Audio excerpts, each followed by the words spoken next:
Guys, welcome to another Kyer End video, and here's me using my central vacuum on the same rug that I used my Dyson V8 Absolute yesterday. Here it is. And the power unit is a Miele U1, or formerly known as the Miele S7. You can tell there's great detail in the box. And it's a really nice vacuum. The person you hear in the background is my brother. Yes, you have stolen more carpet. There's a lot of chip dust in that corner. Oh my god, I actually... There's a whole lot of stuff. Can you move Yeah, this? that's where I'll keep all my chips. Ah, so that's where you put all your Hey, chips. Kyle, where's all that popcorn? Can you leave? I'm gonna turn on my TV. Hey, that's important.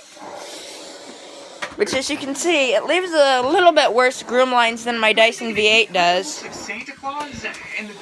Here's my hose. He definitely used to talk a lot more. And my favorite meal